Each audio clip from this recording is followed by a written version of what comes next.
ಕೇಂದ್ರ ಮಾಜಿ ಸಚಿವರಾದಂತಹ ಆನೇಕಲ್ನ ಸುಪುತ್ರರು ಆಗಿರುವಂತಹ ಎ ನಾರಾಯಣಸ್ವಾಮಿ ಮತ್ತು ವಿಜಯಕುಮಾರಿ ದಂಪತಿಗಳ ಜ್ಯೇಷ್ಠ ಪುತ್ರಿ ಆದಂತಹ ಶೀತಲ್ ಮತ್ತು ಶಶಾಂಕ್ ರವರ ವಿವಾಹ ಮಹೋತ್ಸವವನ್ನ ಬೆಂಗಳೂರಿನ ಅರಮನೆ ಮೈದಾನದಲ್ಲಿ ಅದ್ದೂರಿಯಾಗಿ ಆಯೋಜಿಸಿದ್ದರು. ಸಾವಿರಾರು ಸಂಖ್ಯೆಯಲ್ಲಿನ ಕುಟುಂಬಸ್ಥರು, ಸ್ನೇಹಿತರು, ಅಭಿಮಾನಿಗಳು ಬಂದು ಈ ಒಂದು ವಿವಾಹದಲ್ಲಿ ಪಾಲ್ಗೊಂಡಿದ್ದರು. ಶೀತಲ್ ಮತ್ತು ಶಶಾಂಕ್ ನವ ವಧುವರರಿಗೆ ಸಾವಿರಾರು ಸಂಖ್ಯೆಯಲ್ಲಿನ ಅಭಿಮಾನಿಗಳು ಬಂದು ಆಶೀರ್ವಾದವನ್ನ ಮಾಡಿದರು. ಈ ಒಂದು ವಿವಾಹ ಮಹೋತ್ಸವಕ್ಕೆ ಕೇಂದ್ರ ಸಚಿವರು, ರಾಜ್ಯ ಸಚಿವರು, ಶಾಸಕರುಗಳು, ಅಪಾರ ಸಂಖ್ಯೆಯಲ್ಲಿನ ಸ್ನೇಹಿತರು, ಹಾಗೆ ಆನೇಕಲ್ ತಾಲೂಕಿನ ಪ್ರತಿ ಗ್ರಾಮದಿಂದಲೂ ಅಭಿಮಾನಿಗಳು, ಅವರ ಕಾರ್ಯಕರ್ತರುಗಳು ಮತ್ತೆ ಸಂಬಂಧಿಕರು ಆಗಮಿಸಿ ಶೀತಲ್ ಮತ್ತು ಶಶಾಂಕ್ ನವ ದಂಪತಿಗಳನ್ನ ಆರೈಸಿದರು.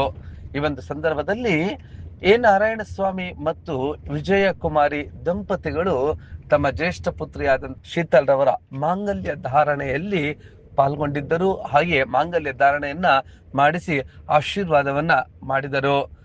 ಅದ್ದೂರಿಯಾದಂತ ಈ ಒಂದು ಕಾರ್ಯಕ್ರಮದಲ್ಲಿ ಎ ನಾರಾಯಣಸ್ವಾಮಿರವರು ಬಂದಂತ ಸ್ನೇಹಿತರು ಹಾಗೆಯೇ ಸಂಬಂಧಿಕರನ್ನ ಅತ್ಯಂತ ಆತ್ಮೀಯವಾಗಿ ಮಾತನಾಡಿಸಿದರು. ಊಟದ ಸಂದರ್ಭದಲ್ಲೂ ಕೂಡ ಎಲ್ಲರನ್ನು ಕೂಡ ಮಾತನಾಡಿಸಿ ಎಲ್ಲರ ಆಶೀರ್ವಾದವನ್ನ ತಮ್ಮ ಪುತ್ರಿ ಶೀತಲ್ ಮತ್ತು ಅಳಿಯ ಶಶಾಂಕ್ ರವರಿಗೆ ನೀಡುವಂತೆಯೂ ಕೂಡ ಎಲ್ಲರಿಗೂ ಕೂಡ ಧನ್ಯವಾದಗಳನ್ನು ಕೂಡ ಸಮರ್ಪಿಸಿದರು. ಈ ಒಂದು ವಿವಾಹ ಮಹೋತ್ಸವ ಅತ್ಯಂತ ಅದ್ದೂರಿಯಾಗಿ ವಿಧಿವಿಧಾನಗಳೊಂದಿಗೆ ನಡೆಯಿತು. ನವ ವಧುವರರಾದಂತಹ ಶೀತಲ್ ಮತ್ತು ಶಶಾಂಕ್ 100 ಕಾಲ ಬಾಳ್ಲಿ ಅಂತೇಳಿ ಆಗಮಿಸಿದಂತ ಸರ್ವರು ಕೂಡ ಶುಭ ಹಾರೈಸಿದರು. ನಿಮ್ಮ ಬ್ಲೂಮ್ ಟಿವಿಯು ಕೂಡ ಶೀತಲ್ ಮತ್ತು ಶಶಾಂಕ್ ರವರ ಜೀವನ ಸುಖಮಯವಾಗಿರಲಿ ಅಂತೇಳಿ ಶುಭ ಹಾರೈಸುತ್ತದೆ.